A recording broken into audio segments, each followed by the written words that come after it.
네, 안녕하셨습니까? 마지막 때 185회 2023년 10월 14일 토요일 거룩한 성일입니다. 이 시간에는 아주 중요한 예언상의 하늘 성소에 관한 말씀을 하겠습니다. 이 시간에는 아주 중요한 시간이라고 하겠죠. 우리가 종말론 하면은 세 번째 시간인데요.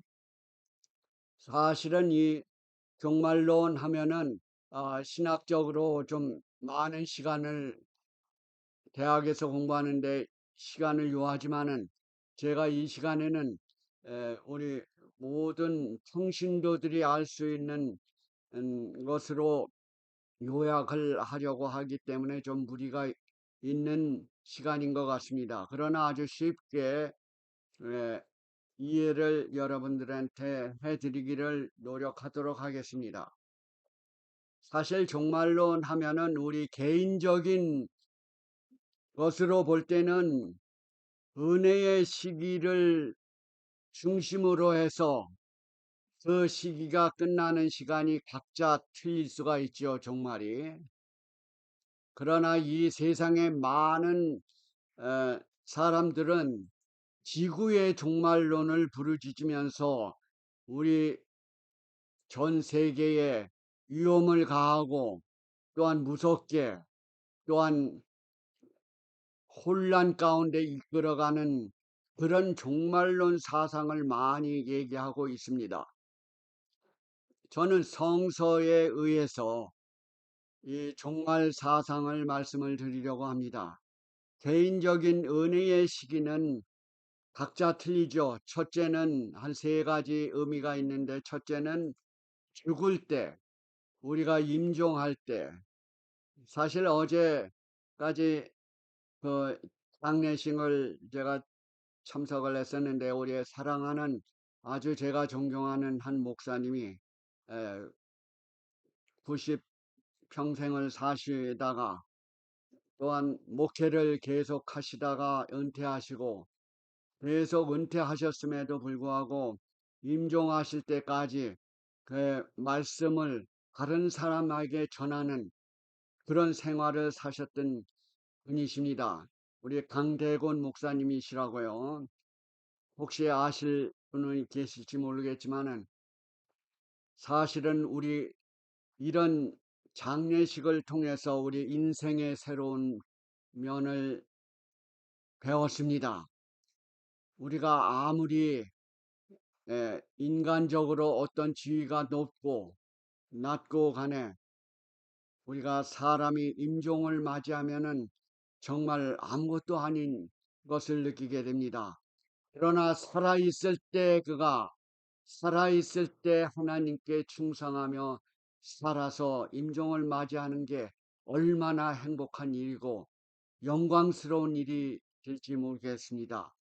그래서 종말론 하면은 우리가 더 크게 배우기 전에 우리 개인의 생명을 임종할 때가 첫째이고, 두 번째는 살아있지만 성령을 회방하는 죄를 범했을 때 우리는 돌아올 수가 없죠. 예를 들면 한 양심적인 일, 우리가 이 세상에는 죄를 규명함에 있어서는 에, 법정에서 증인이 있고 뭐가 있고 안 보고 증인이 없으면 죄가 성립이 안 되지만, 성령 하나님을 회방하는 일은 우리가 하나님께서 우리 인간을 창조하시고 죄의 구원 용서받을 수 없는 죄가 바로 성령을 해방하는 것입니다. 이게 마태복음 12장 31절이나 누가복음 12장 10절에 성령을 해방하는 죄는 사함을 받지 못한다. 그래서 우리가 살아있을 때 회개하는 마음과 하나님께 순종하는 마음이 첫째이고, 그 다음에는 성령을 회방하는 일이 없어야 되겠어요. 우리가 사람이 살아갈 때 자기에게 좋은 일이 있을 때는 하나님을 찾지만은 어려움이 있을 때는 하나님도 무시하고 뭐 할 때는 평생 살아온 것을 망치게 됩니다. 그래서 첫 번째 임종 시의 종말이 되고 그 다음에 성령을 해방을 할 때, 그 다음에는 예수님의 재림하시기 직전까지 정말 시대이죠. 예수님이 오심으로써 내가 구원을 얻을 것인가, 또한 못 얻을 것인가 하는 이런 곳에 도달하게 됩니다. 그래서 우리는 예수님께서 하늘 지성소에서 제 대제사장으로서의 우리의 그 중보를 하고 있는 그 직무 수행을 하고 계속하고 있을 때는 바로 우리가 회개할 수 있는 기회를 있기 때문에 소력이 있는 것입니다. 그때까지는 우리는 정말 바로 임하기 전까지 우리가 회개할 수 있기 때문에 우리의 개인의 은혜의 시기는 죽을 임종하기 전에, 또한 성령을 하지 않을 때, 또한 예수님의 재림 직전까지 살아 있을 때, 그 전에 죽을 때는 우리가 이미 종말이 되는 것이죠. 그러나 어떤 사람은 예수님의 재림이 임박했을 때 그때 임종을 할 수도 있기 때문에 이 세 가지 차원 하에서 이 종말론이 시작된다는 것을 생각해 주시고, 제가 찬양이 있은 다음에 말씀을 계속 이어가도록 하겠습니다.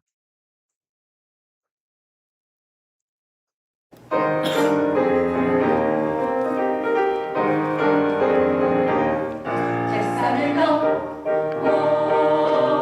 어방에 가고 빛 가운데로 걸어가며 주께서 항상 지키시니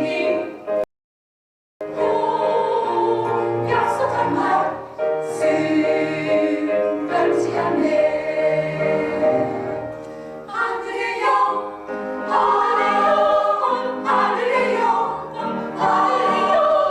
나의 맘속에 잠은 자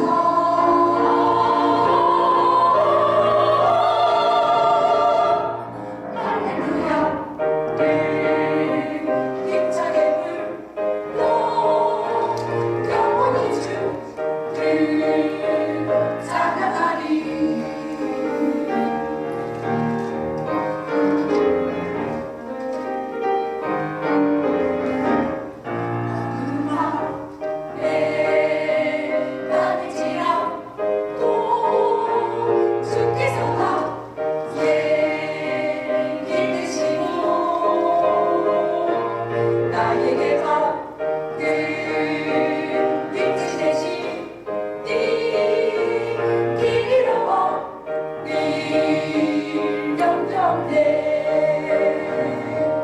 하늘의 영 하늘의 영 나의 맘속에 잠은 자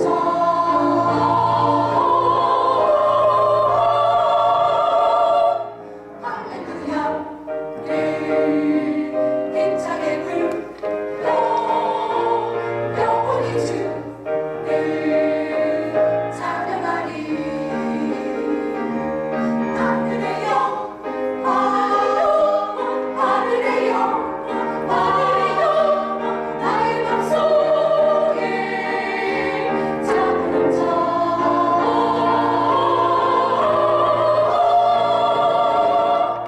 할렐루야 늘 힘차게 불러 영원히 주를 찬양하리. 찬양하리 찬양하리.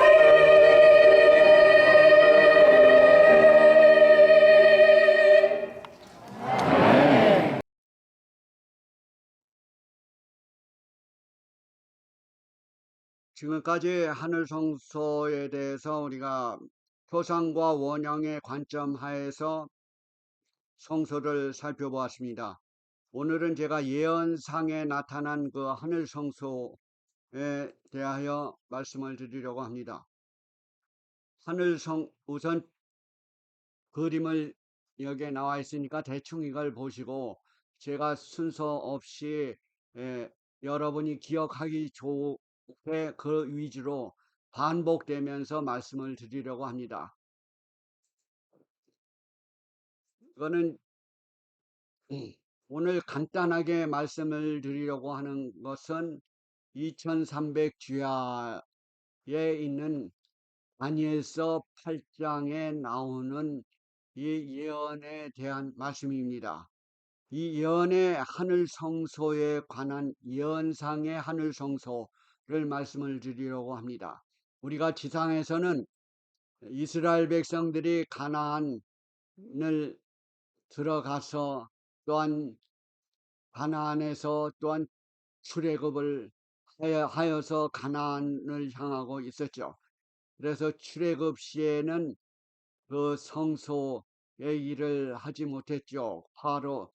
그 포로로 있었기 때문에.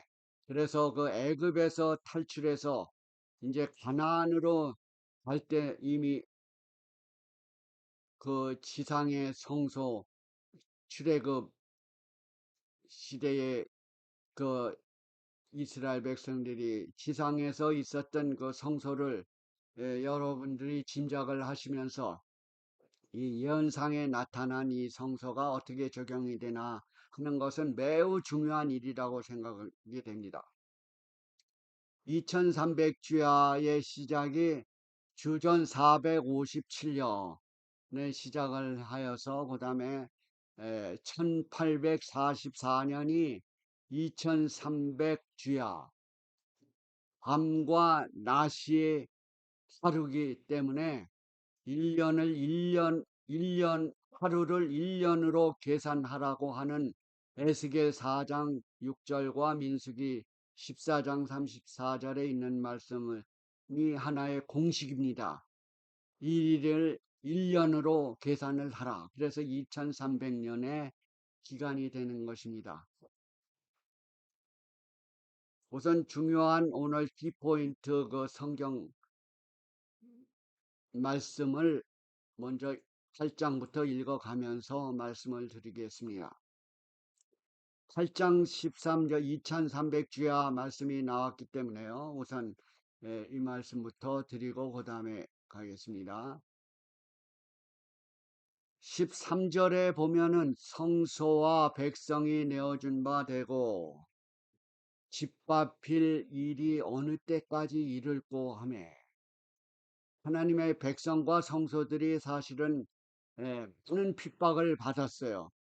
그래서 그 순간에 다니엘에게 보여준 이 말씀이 어느 때까지 이를꼬 하매 2300주야까지니 그때에 성소가 정결하게 함을 입으리라. 그리고 이 이상은 정한 때 끝에 관한 것이라. 끝에 관한 것이라. 이게 종말에 관한 것이라 라는 것이죠. 이 끝이라고 하는 것은 이 시작 넥스트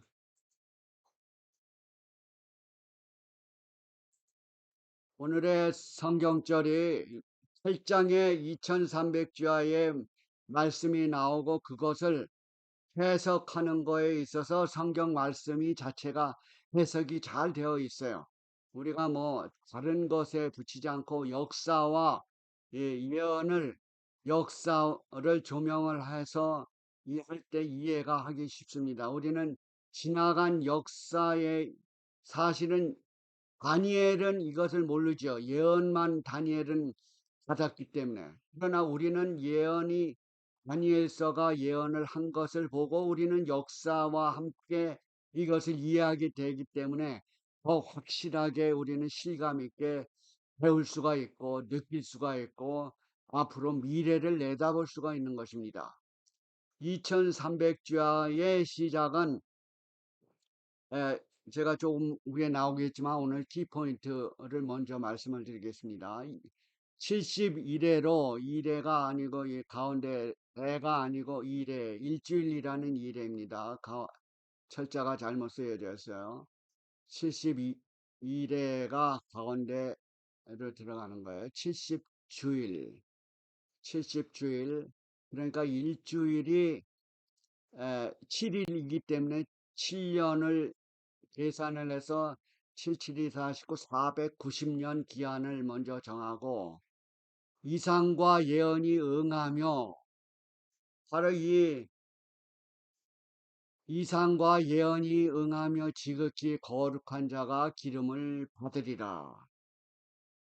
바로 우리의 초점은 거룩한 자가 기름을 받으리라고 하는 것에 가장 큰 초점과 우리의 그 예언의 중심이 여기에 있습니다. 하늘에 그 기름을 부음을 받는다는 거요.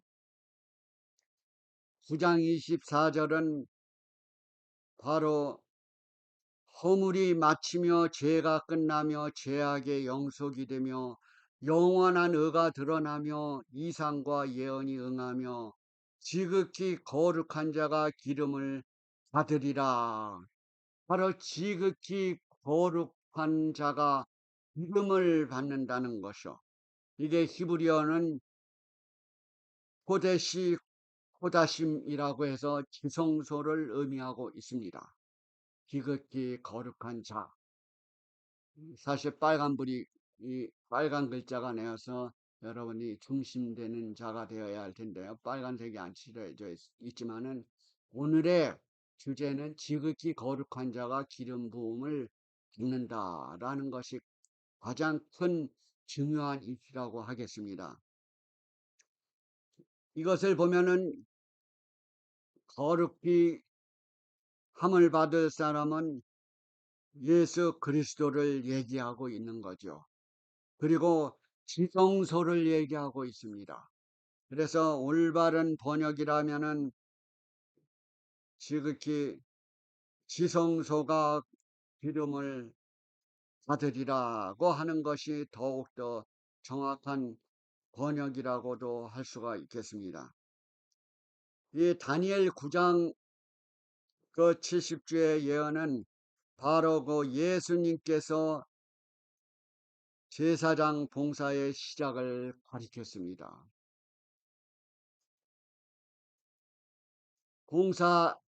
제사장 봉사를 가리켰는데 대제사장이 하늘 지성소에서 봉사하는 것을 가리켰습니다. 그래서 지극히 거룩한 자 예수님께서 기름을 받으시다. 기름을 붓는다는 것은 특별한 의미가 부어지는 것이죠. 그가 많은 사람으로 더불어 한 이래 동안의 언약을 굳게 정하겠고 그가 이래의 절반의 제사와 예물을 금지할 것이며 이미 정한 종말까지 진노가 황폐케 하는 자에게 쏟아지리라. 바로 예수님께서 이 땅에 오셔서 십자가에 돌아가셔서 그 한 이래의 절반의 언약을 굳게 정하겠고 한 이래 동안의 언약을 굳게 정하는데 그 이스라엘 백성들이 선민 백성으로서 그때까지는 선민 백성으로서의 일을 다 해야 할 순간이었습니다. 그러나 십자가의 이래로 십자가의 달리심으로써 이래의 절반의 제사와 예물을 금지할 것이며 제사 제도의 법이 없어질 것을 얘기하고 있어요. 예수님이 실물로서 돌아가실 것을 얘기했어요. 그래서 실물로 돌아가셔서 종말까지 진노가 황폐케 하는 자에게 쏟아지리라. 그때부터 심판이 이르러 온다는 것입니다. 그래서 바로 이 예수님이 십자가상에서 돌아가시고 그 이후에는 하늘 지성소에 가셔서 대제사장의 역할을 하셔 성소 관계를 통해서 종말론을 말씀을 하고 있는 것입니다. 그래서 그 예언상의 다니엘을 통해서 이 성소 제도를 통한 마지막 종말론을 시작하고 있는 것입니다.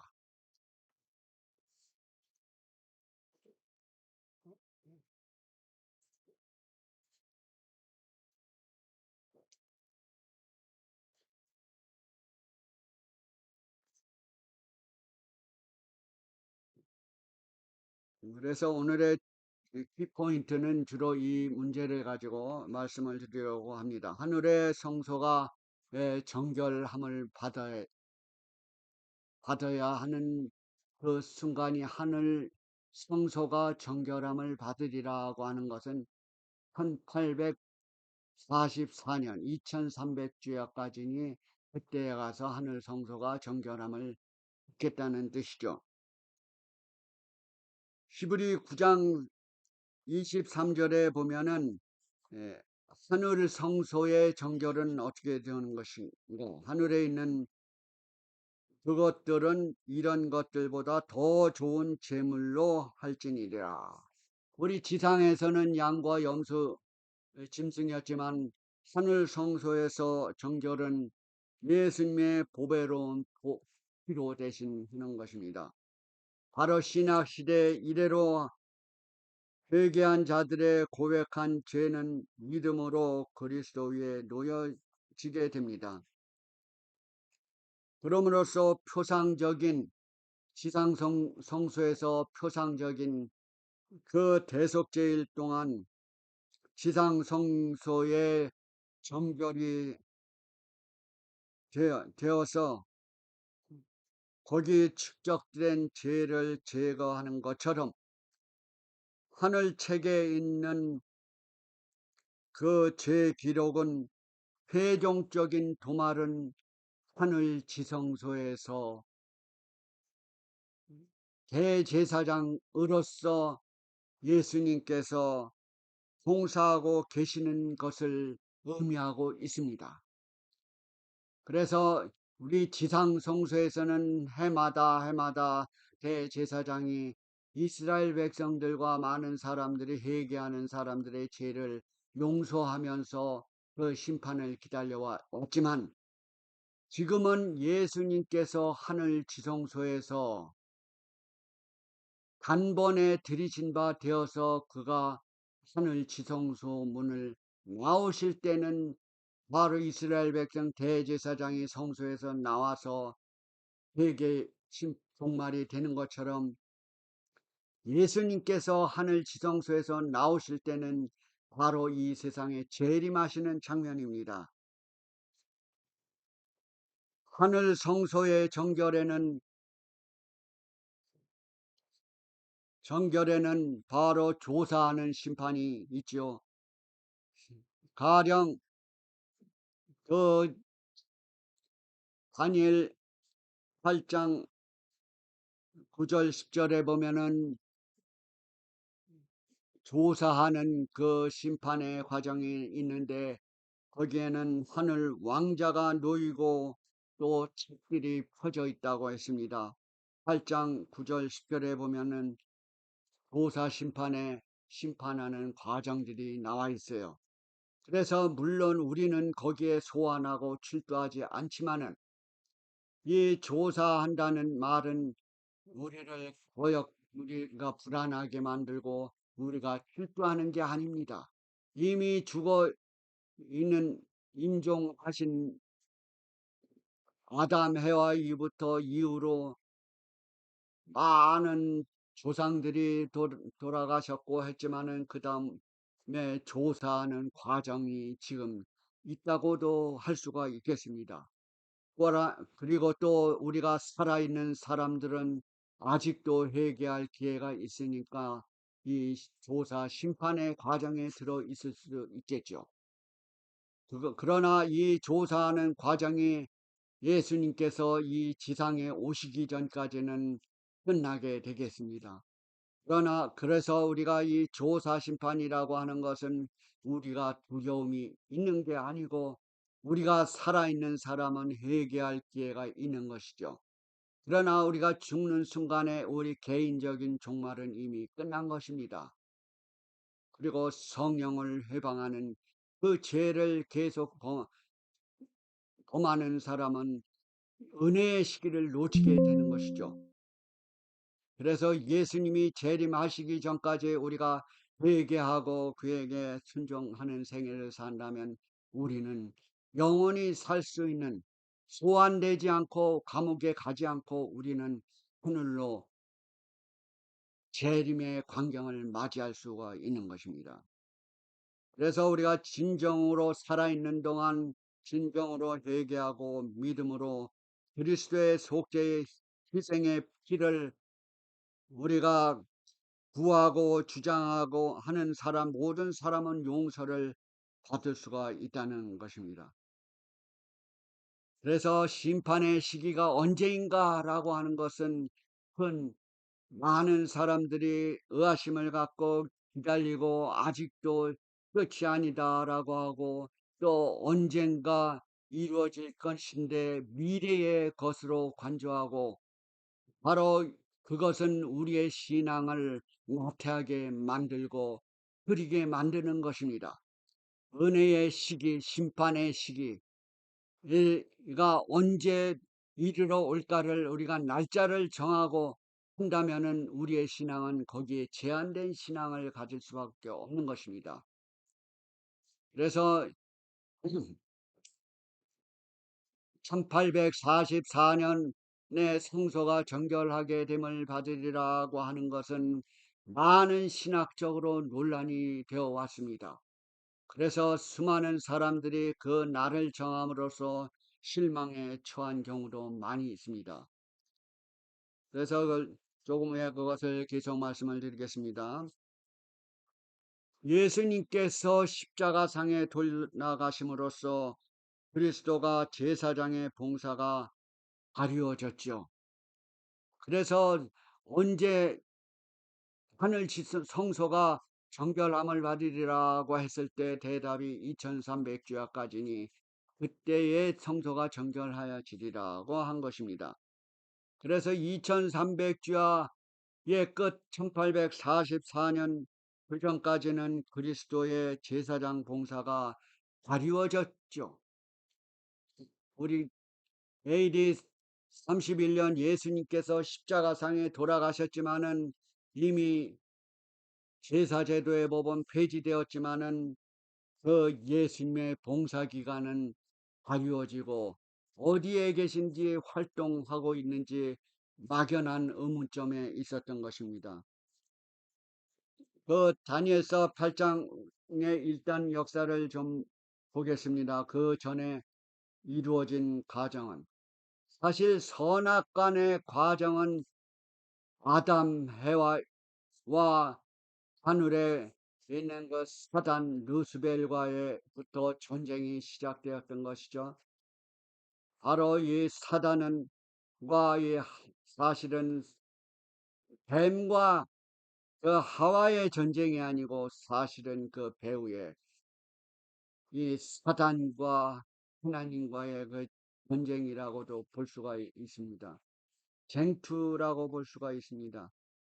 그래서 8장에 보면은 선악과 대장 뒤에서 8장에 보면은 하나님이 마지막 때의 승리에 관해서 알려주고 있어요. 이 8장을 통해서.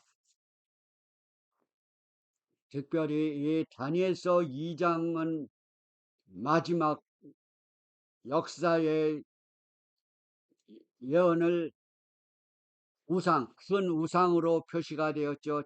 다니엘 2장에는 큰 바벨론 왕에게 큰 느부갓네살에게 큰 우상을 보면서 바벨론, 머리는 바벨론, 털다리는 메세파사, 그 다음에는 그리스, 그 다음에 로마 나라, 네 나라가 나오죠.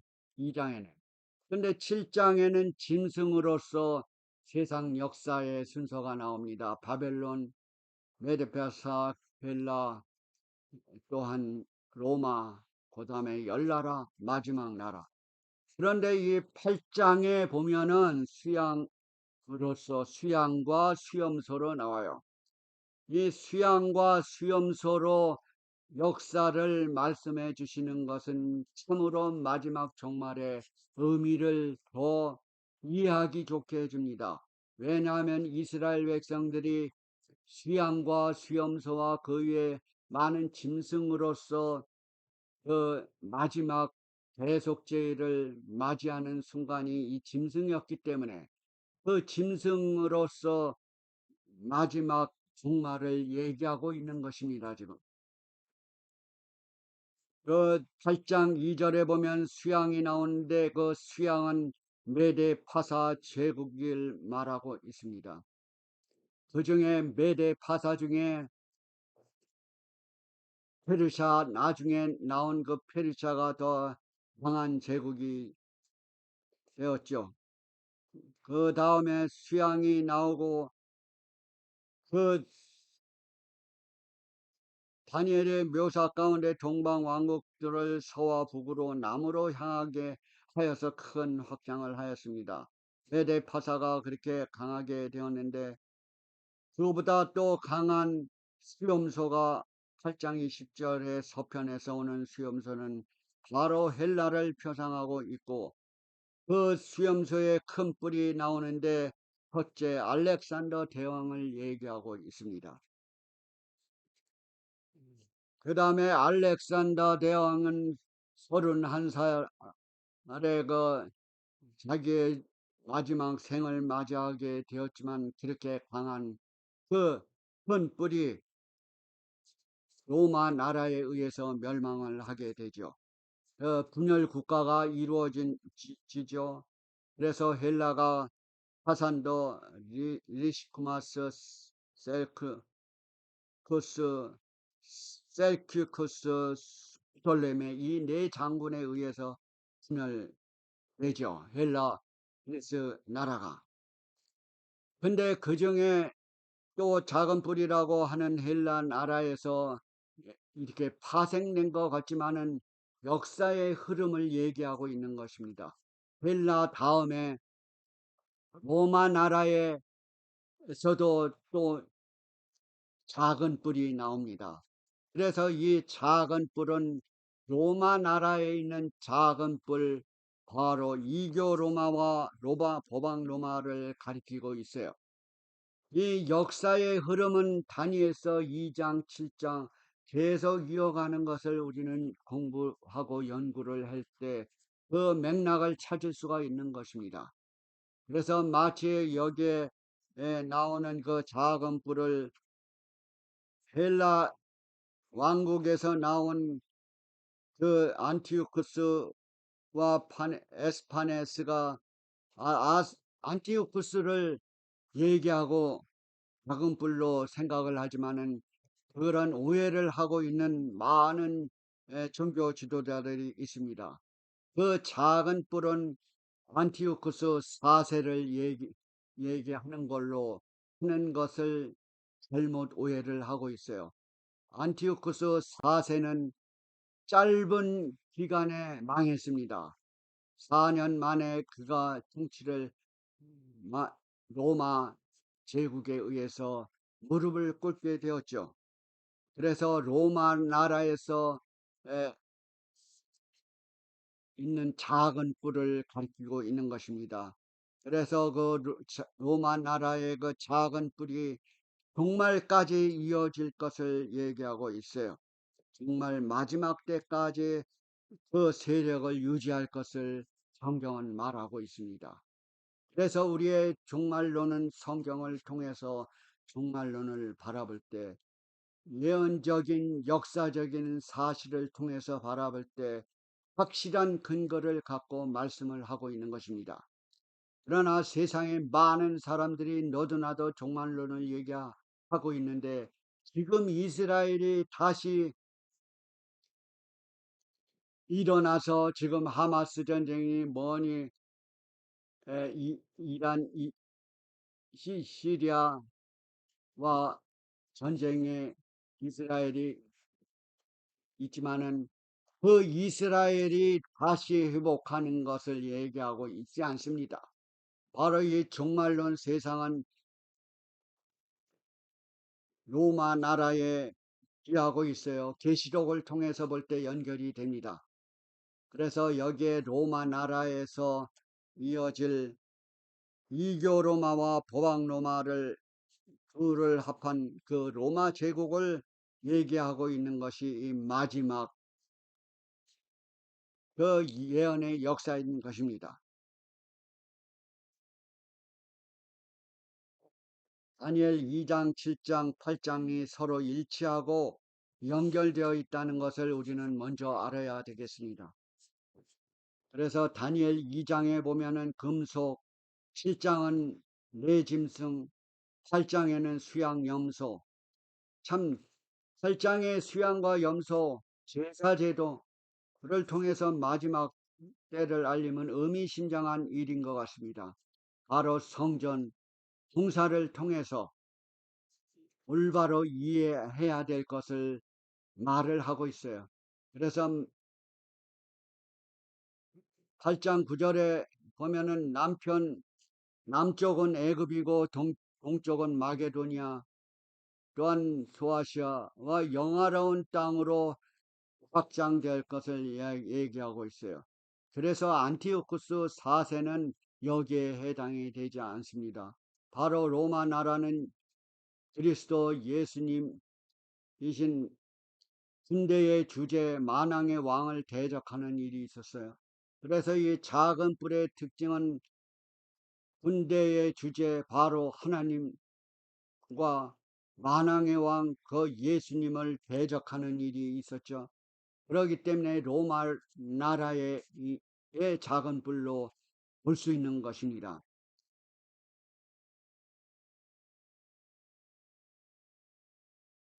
이것이 8장 다니엘 8장 10절과 11절에 분명히 나와 있어요.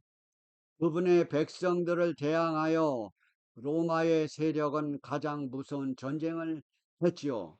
바로 예수님을 결론적으로 죽음에 이르기까지 한 것입니다. 물론 이스라엘 백성들이 예수님을 메시아로 받아들이지 않은 비참한 경우도 있지만은 더 나아가서는 로마 시대에 죽임을 당했다는 것입니다.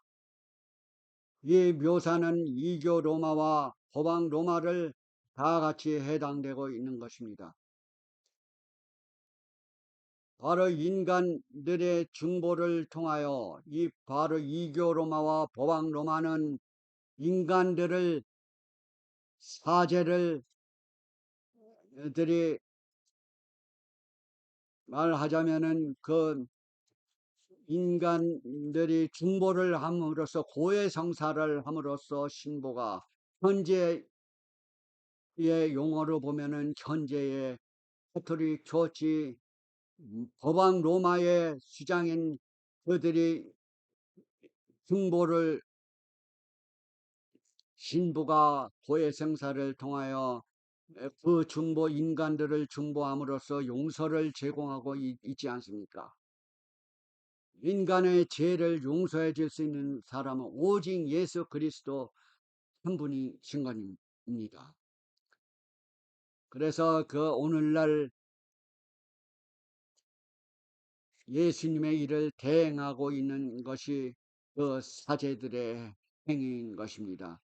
바로 이것은 하늘 성소에서 죄인을 위한 그리스도의 봉사와 중보 봉사를 효과적으로 방해하고 있는 것입니다. 걸어버리고 있는 것입니다. 그 벨교의 세력은 옛날에도 성공을 가두었고 앞으로도 성공을 받을 것 같지만은 결과적으로 우리는 하나님께 올바로 가는 것을 방해로 받고 있는 것입니다.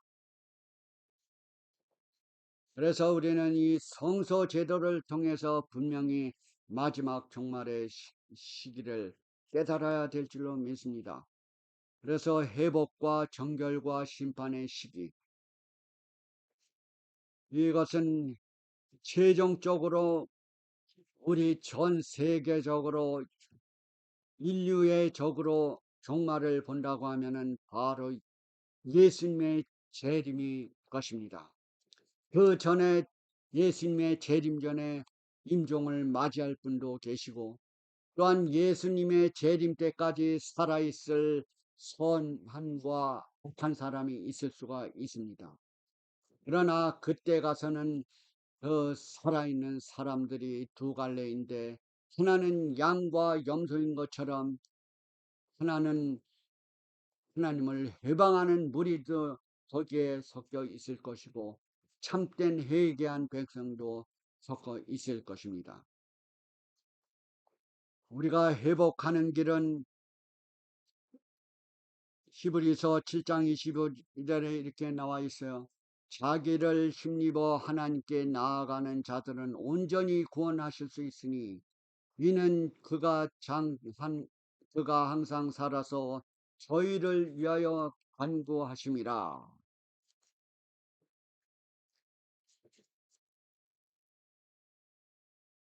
우리가 이 순간에 그에게 나아간다면은 우리는 이 종말의 시기에 흥한 한 진리를 가지고 용기 있게 우리의 삶을 이어갈 수 있으리라고 봅니다. 우리가 살아있을 때, 올바른 정신을 가지고 있을 때, 판단을 능력이 있을 때, 사실은 치매라는 병명이 있지만은 이 치매라는 것은 좀 아주 안타까운 병 중에 하나이긴 하지만은 사실은 정신적으로 이미 결론이 난 것이라고도 볼 수가 있겠어요. 그래서 그런 질병이 오기 전에, 우리가 임종을 하기 전에 하나님께 충성을 하고 우리의 미래를 맡기는 것이 안전하리라고 봅니다.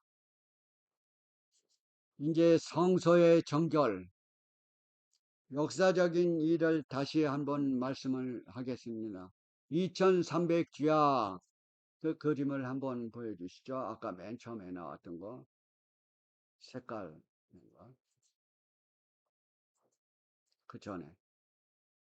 예. 여기에는 제가 좀 조막적으로 예, 기록을 했어요. 여기에는 7장 25절에 1260년이라는 기간이 나오죠. 그게 사실은 1260년 기간이 538년부터 1798년 사이에, 이게 예수님의 제사장 일을 하는 데 있어서 왕해를 했던 순간입니다.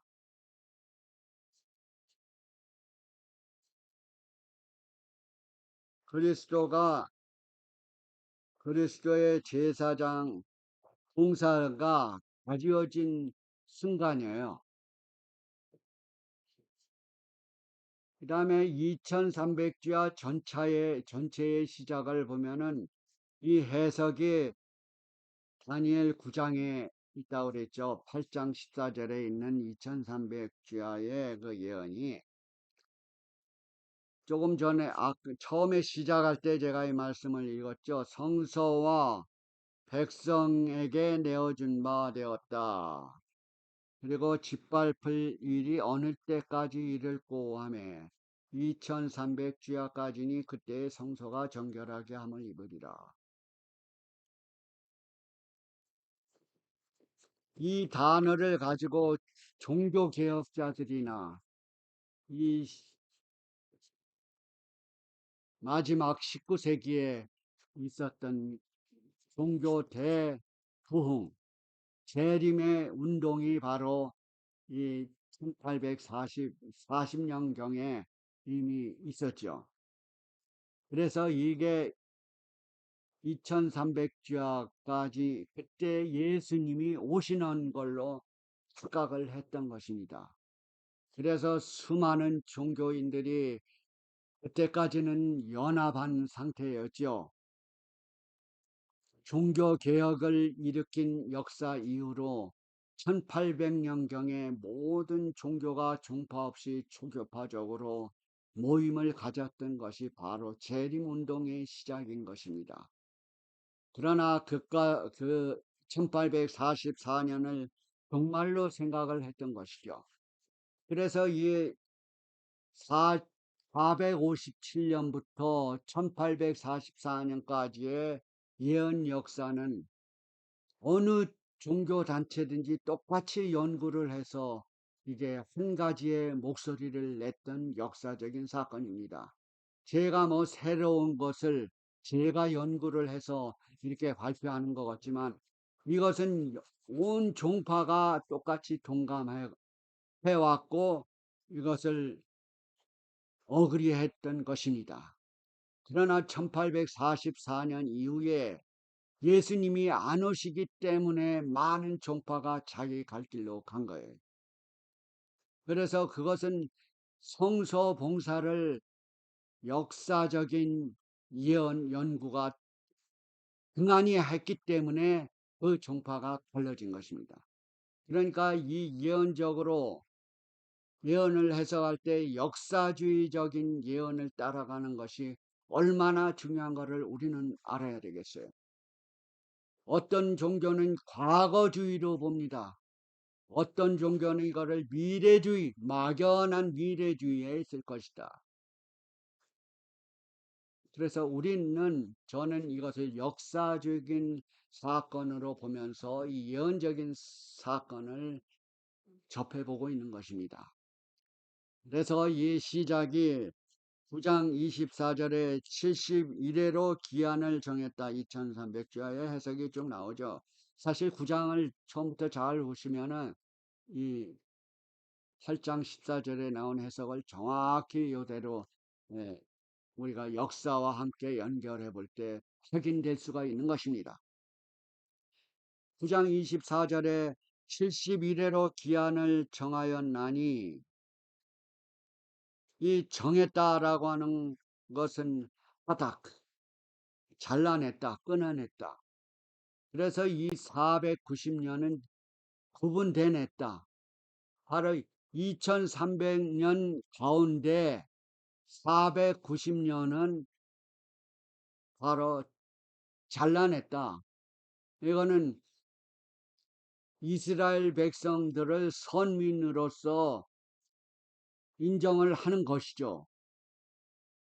이스라엘 백성들에게 모든 성소 제도와 구원받을 수 있는 조건들을 가르쳐주고 이스라엘 백성을 중심으로 해서 성소가 제정이 되었고 역사가 진행되었기 때문에 490년까지는 이스라엘 백성들이 선민으로서의 역할을 다 했어야 됐습니다. 그것을 계산하는 방법이 나와요. 거기에 바로 7일에 62일에 한일에 이렇게 세 등분을 할 수가 있어요. 7주, 62주, 1주. 그러면 70주 아닙니까? 7 플러스 62 플러스 1주면은 70주죠. 70주년 77이 49, 490일이 1년으로 계산을 하라라고 하는 것은 밑에 공식을 써놨죠. 예언적인 해석 원칙. 그건 1일을 1년으로 하라. 에스겔 4장 6절과 민수기 14장 37절에 예언적인 해석은 1일을 1년으로 하라. 그런 게 있기 때문에 이 다니엘서의 9장 24절에 2300주야의 시작은 70주례로 시작인데 예루살렘 중건 명령이 25절에 예루살렘 중건 명령이 내릴 때부터 시작이 되는 것입니다. 그럼 예루살렘 중건 명령이 언제 내렸느냐? 이거는 메세 파사 시대의 BC 400, 맨 처음에는 BC 537년 고레스 왕에게 중건 명령이 내렸어요.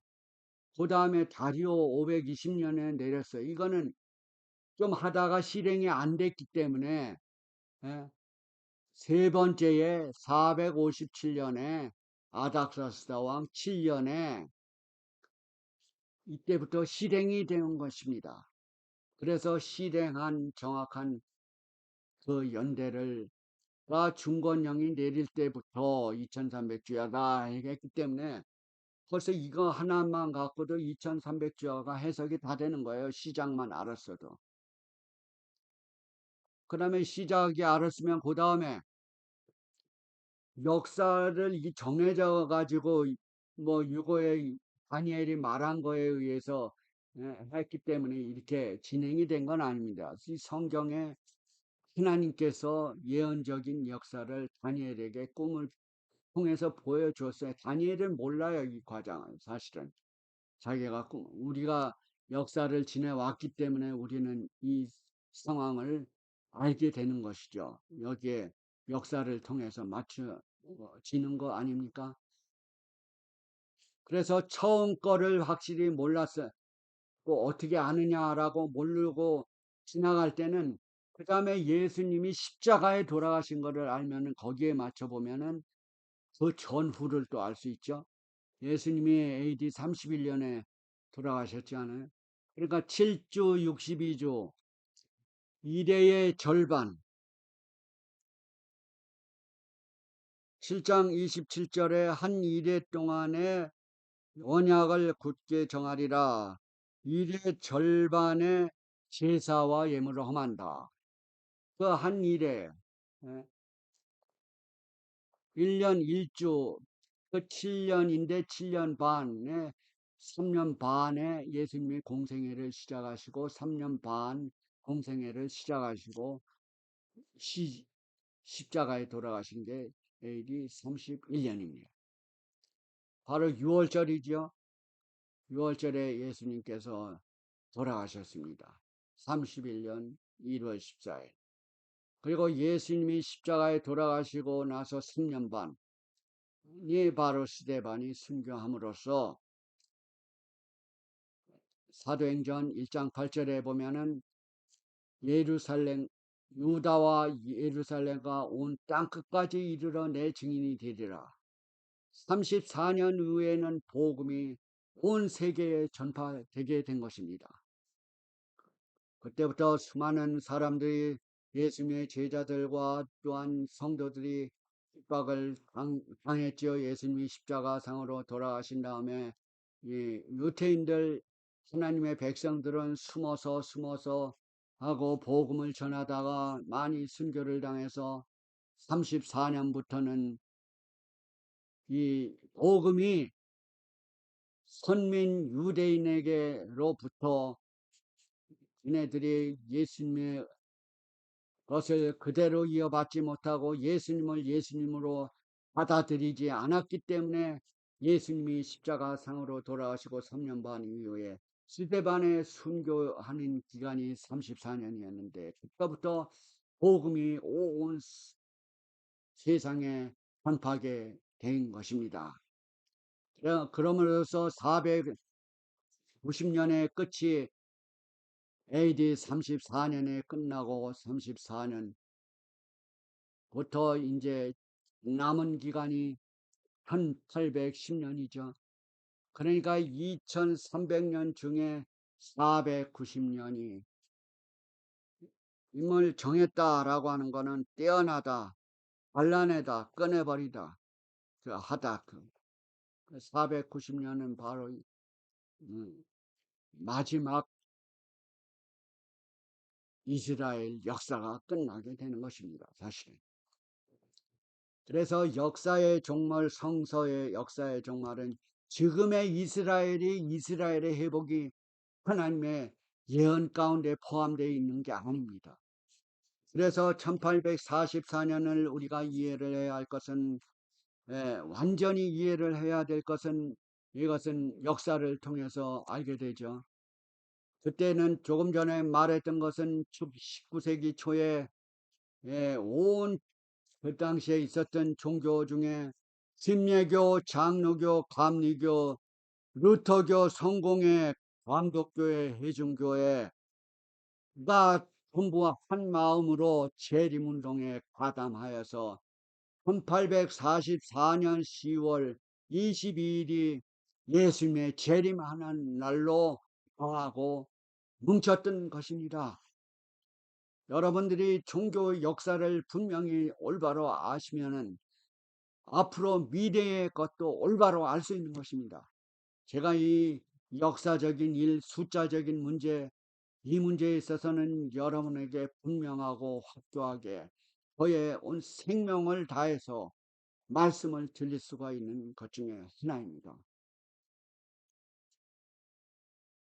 이 다니엘 8장 예언 연구 성소 문제를 진지하게 그 당시에 사람들이 연구하고 밤과 낮을 가리켜서 종파 교파를 초월해서 한자리에 모여서 기도하고 명상하고 연구했던 그 순간이 1840년 정 2, 30년 그 기간이었습니다. 그래서 클라이맥스가 1844년 10월 20일 바로 대속제일 기간이나 마찬가지여서 인간이 성소 제도의 것을 연구함으로써 그날이 6월절이고 대속제일이기 날이기 때문에 그날에 예수님이 오시는 걸로 착각을 하셨어요. 그러니까 예수님이 오신 것은 지성소 봉사를 더 있어야지 심판의 광경이 다 끝나는 거 아닙니까?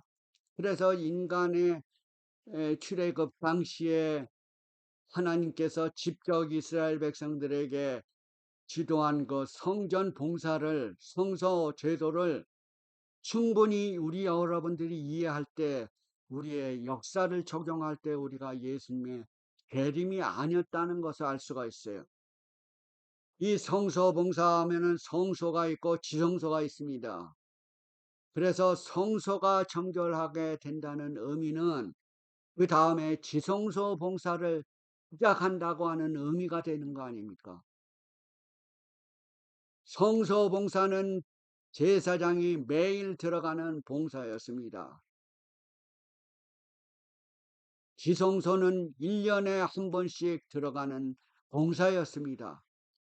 그거는 대제사장이 1년에 한 번씩 성소와 지성소를 정결하면서 그날의 심판의 마지막 날인 것입니다.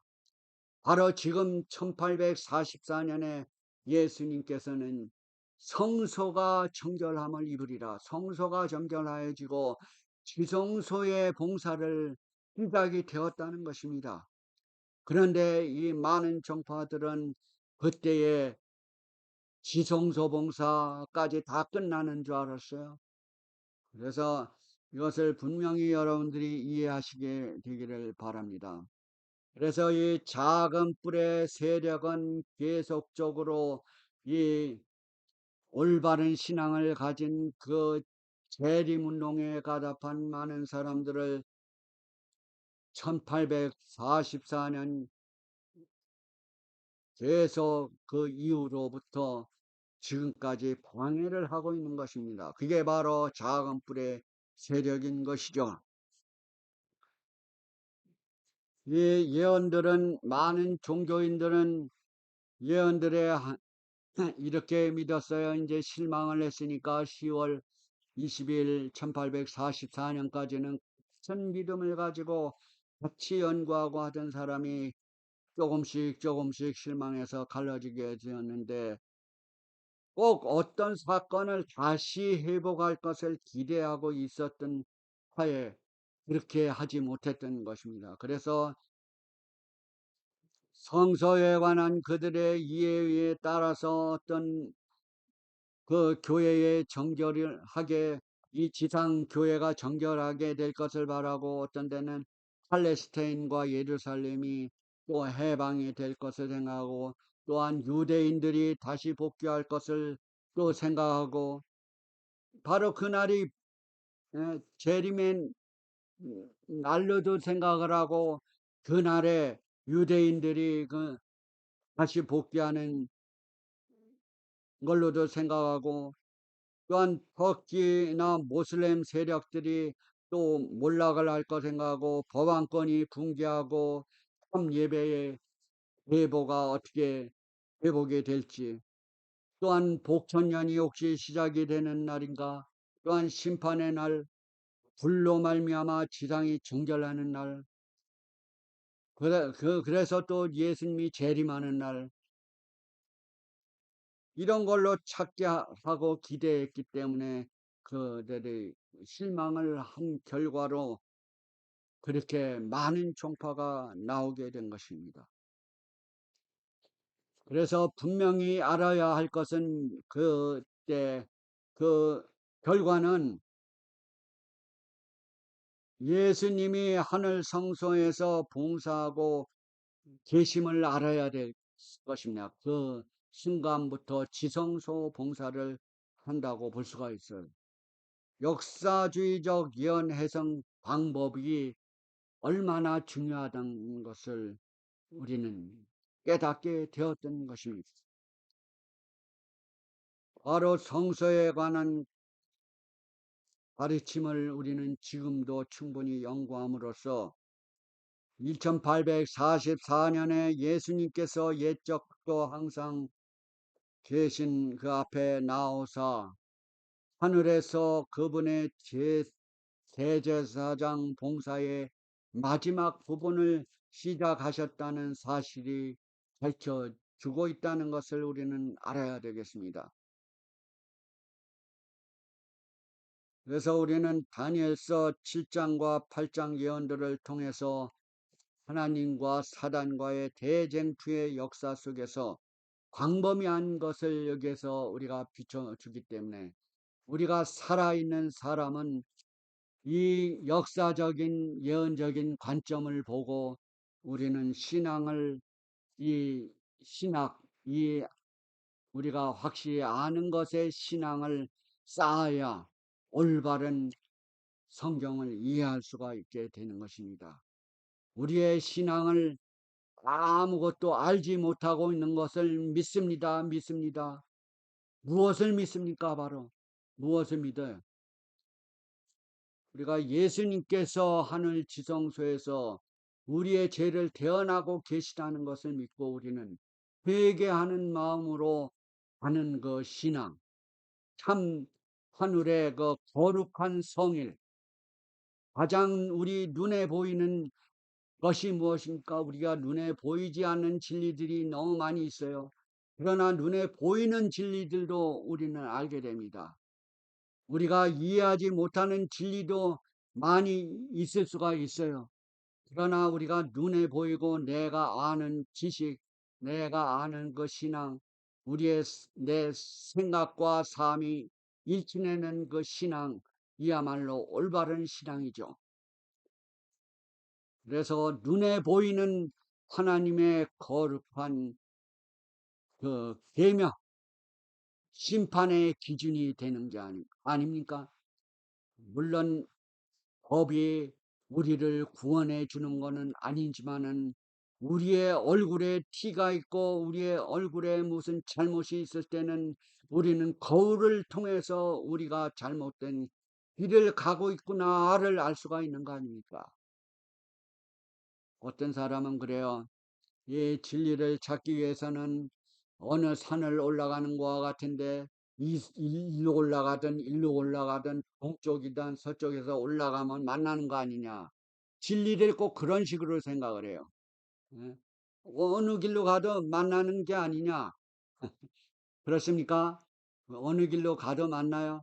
우리가 불교, 유교, 천주교 예, 이슬람교 어느 종교를 가도 만나요. 그게 다 각자 흩어지는 거죠. 그래서 우리의 성서를 중심으로 해서 우리가 믿을 때 만나는 것입니다. 하늘 성소, 예수님이 하늘 지성소에 계신 것을 믿을 때 우리는 만나게 되는 것이죠. 그래서 우리는 하늘 지성소, 하늘의 헌법, 의 지상에서도 헌법을 기준으로 할 때 모든 정치가 한 가지로 가게 되는 것과 마찬가지로 하늘의 헌법은 우리를 구속하기 위해서가 아니고 우리의 잘못된 우리가 올바로 신앙을 할 수 있는 길을 알려주는 것 뿐입니다. 우리의 그 올바로 알려주는 것을 예수님의 은혜로서 그 피눈물로 씻게 되는 것이죠. 바로 예수님을 의지하고 성령을 통해서 우리는 얼굴에 잘못된 것을 씻을 수가 있는 것입니다. 그것이 바로 하늘에 계신 헌법인 것입니다. 헌법에 또 작은 걸로 뭐 다 우리가 보면은 쉽게 이해할 수가 있지만은 우리가 마음과 우리의 생활로 우리가 순종하는 것이 더 필요한 것입니다. 명령을 자발적으로 순종하는 것을 원하는 겁니다. 우리가 법을 억지로 여러분들이 지키라고 해도 지킬 수가 없어요. 내가 머리에서 순종하는 마음이 없을 때는 그거를 행할 수가 없는 것입니다. 우리가 예수님의 은혜로서 사랑을 느낄 때 우리는 하나님의 법을 순종하게 되는 것입니다. 우리가 눈에 보이는 것이 바로 거룩한 성일, 안식일을 기억하여 거룩히 지키라라고 하는 넷째 계명을 강조하지 않을 수밖에 없습니다. 왜 넷째 계명에는 하나님의 속성과 또한 인류가 회복할 수 있는 길이 나와 있어요. 그래서 첫째부터 넷째는 하나님께 사랑하는 것이죠. 하나님을 올바로 사랑을 한다면은 이 계명도 포함해서 성일로 구별해야 될 줄로 믿습니다. 그 다음에 인간적인 사랑, 우리가 하나님께 충성하는 거, 그 다음에 인간을 사랑하는 것은 우리가 부모, 형제를 사랑하는 것도 인간을 서로 사랑하는 첫 번째 길이죠. 가장 먼저 인간이 배울 수 있는 것은 이 육신적인 부모로서부터 우리는 사랑을 배우게 됩니다. 그러면 한 지붕 밑에 있는 부모님 밑에 사랑을 배우면서 그 다음에는 우리가 타인과 결혼을 함으로써 또한 이웃을 또 제일 먼저 사랑을 배우게 되는 것이죠. 그러면은 우리 한 가족이 사랑을 하고 또한 이웃이 또 연결되어서 인간적인 연합을 이루는 것입니다. 우리가 하나님을 사랑하는 것은 그의 거룩한 성일. 이 날은 우리를 창조하신 날이기 때문에 첫째 계명은 다른 신을 섬기지 말라. 두 번째는 우상을 섬기지 말라. 세 번째는 여호와의 이름을 망령되게 하지 말라. 네 번째는 안식일 거룩한 성일을 기억하여 거룩하라. 여러분들이 첫째부터 네 번째를 읽고 읽어보세요. 그리고 여러분들이 생활 가운데 적용을 시켜보세요. 여러분 자신으로는 할 수가 없지만은 양심에서 우러나는 성령의 도움을 받음으로써 우리는 할 수가 있는 것입니다. 그럼으로써 우리는 매일 기도하고 인간의 힘으로는 다 진행할 수 없기 때문에 성령의 도움을 필요로 하는 것입니다. 그러나 많은 종교 지도자들이 이것을 부정적으로 생각을 하기 때문에 안 돼, 어떻게 지켜, 못 지켜, 결론은 못 지키는 걸로 해서 그거는 안 해도 돼. 바뀌었어. 하나님의 십계명은 바뀌지 않았어요. 고래 기록을 해서 그것은 불변으로 나와 있는데 수많은 종교인들이 하나님의 거룩한 날을 자기네들에게 편리한 걸로 바뀐 게 역사적인 사실로 나와 있지 않습니까? 바로 이 역사가 증명을 하고 있어요. 토요일 거룩한 안식일에서 일요일로 발견했다. 이거는 로마 제국 당시에 확실하게 문자적으로 드러난 것입니다. 그 전에는 이교 사상에 의해서는 계속 지어왔지만은 문자적으로는 로마 나라에서 콘스탄틴 황제에 의해서 더 법령화함으로써 토요일에서 일요일로 제정했다는 역사적인 확실히 있음에도 불구하고 수많은 사람들이 이것을 부정적으로 변론하고 신학 박사라고 하는 사람들이니 많은 사람들이 이것을 자기 인간의 권위를 주장하고 인간의 목사의 권위가 얼마나 높습니까? 박사의 권위가 얼마나 높아요? 그 박사의 권위는 누가 주는 겁니까? 목사의 권위는 누가 주는 거예요? 물론 성령 하나님께서 역사함으로써 그 목사의 거룩한 인행을 준다고도 할 수가 있지만은 수많은 종파가 다 그렇지 않습니다. 성경 말씀에 의거한 그 종교 제도, 그것만이 참된 진리인 것입니다. 오늘은 제가 이 말씀으로 마침을 끝나도록 하겠습니다. 하나님의 사랑과 예수님의 은혜와 성령의 교통하심이 여러분과 여러분 가정에 함께 임하시게 되기를 바랍니다. 감사합니다.